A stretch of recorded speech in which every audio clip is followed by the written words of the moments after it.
All right, in our continued series on how to Illustrator, we're going to take a look at some of the other functions you might find useful, such as grouping, locking, changing the opacity of a shape, and I have already forgotten the last one, the pencil tool. So all of these could help you in your quest to become the best at illustrating. Say I want to create a background. We'll choose a nice light blue for a sky. I'm going to go to my shape tool. It's different, so I need to click and hold. Rectangle tool. I don't want a stroke, so I'm not worried about that right now. And I know my canvas is 11 by 8.5 inches. So if I just click with my rectangle tool rather than dragging, I could, in fact, without fussing, without trying to make sure it's the exact same thing, I could type in 11 inches by 8.5. And now I have a rectangle that is exactly the same size as my artboard. We'll get into how to change the artboard in a little bit too. That's a little bit farther down the line. But say when I go to, we're going to put a shape here, and we're going to make it a different color so it stands out. Maybe this is my grass. We'll make this my grass. And remember, if you're on the shape tool, you won't be able to move stuff. You'll just start creating more and more shapes. Say I don't want either of these things to move. I don't want to like accidentally shift them over. What I can do, one, I can group them. If right now, if I just have my grass selected, it moves by itself. If I hold the shift button and click on both of them, notice how both of their blue path borders pop up. I can group them together, kind of like sticking them together with glue, but still like a piece of paper you could peel off after it's glued, because you can ungroup stuff too. So I'm going to go up to Object and Group.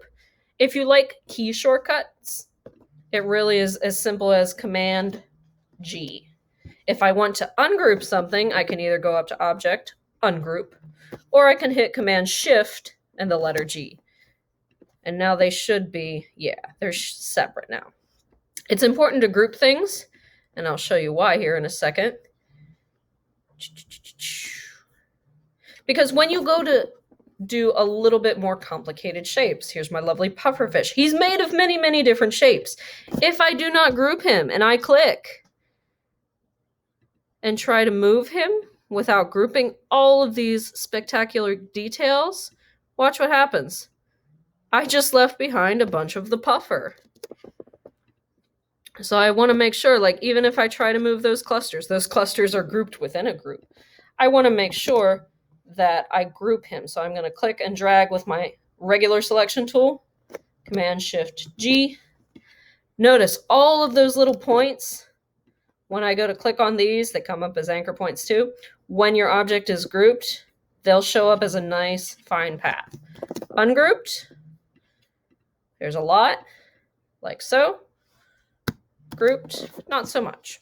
And now, just like this one, I can move him around freely without losing any of his bits. You may have wondered too, how did I get two pufferfish so perfectly? The answer is very easy. I copied and pasted. Let's talk about copy and paste real quick.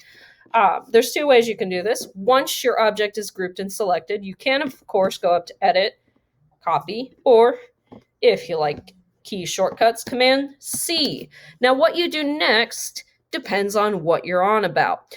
In some of the later functions, when we go to use the Pathfinder palette, you are going to need copies of your shapes so they don't disappear entirely when you do some of these functions.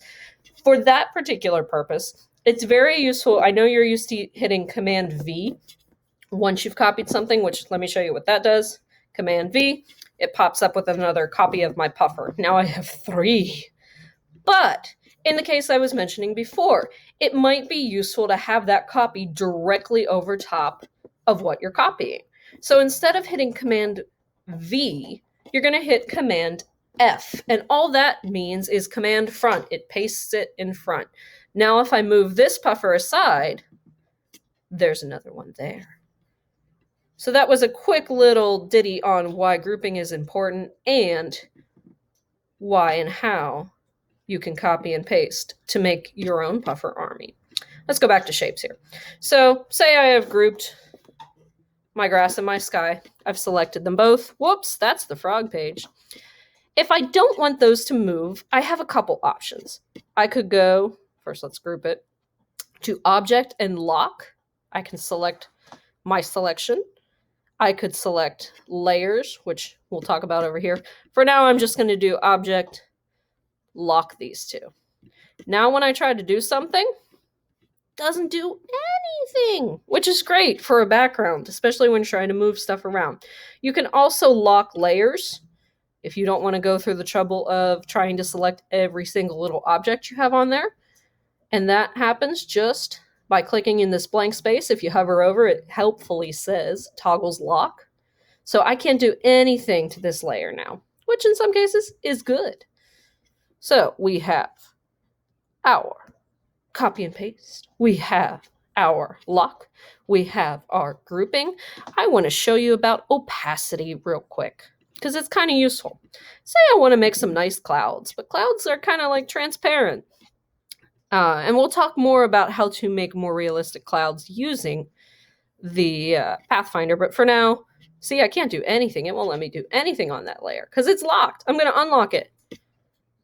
Now I can do stuff on that layer, just not to these two particular objects. So I've got my lovely cloud. It's not a real cloud. It's too round, but we'll get to that later. Say I want it to look a little transparent. I'm going to select my cloud. Notice it's on a different layer, so the color's different. And I'm going to go to my Properties tab. If it's not showing, Window, Properties. And there's all sorts of things. If I wanted to get real technical with the numbers and the size, I could change those. I can change the fill from here. I can change the thickness of the stroke. It currently doesn't have a stroke, but let me show you real quick. Say it had a black stroke. 1 point is pretty thin.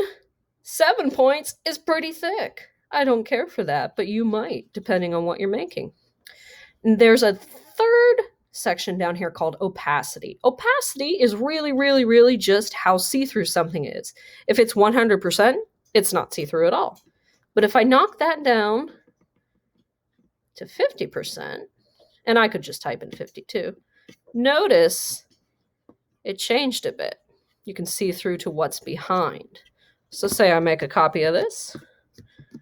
Now if I have them overlap, watch what happens. It gets whiter. That, my friends, is how you play with opacity. The other tool you might find some interest in is the pencil tool. It is good for drawing in pencil. Right now it's just a stroke. It automatically starts off with no fill. That I can draw kind of like a squiggly shape here and fill it in. If I select that, it might let me fill it in. Let's see. Let's see if it's feeling generous. Yep, I can fill it in after I've drawn. Cool quick thing about some of the tools, guys. If you double click on the tool, it brings up your tool settings and options.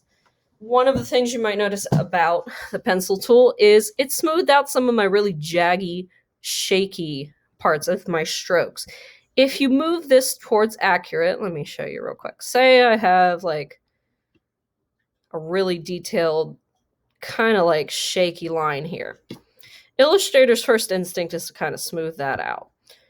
But if I go to do the same thing after I've pushed it towards smooth, accurate, fidelity means true. It's how true it is to what you're putting into the computer, BT dubs. So if I push this more towards smooth, even if my hand is shaky, it's going to smooth that out. Look at that. Look at that nice curve. So that is a quick little ditty on the pencil tool.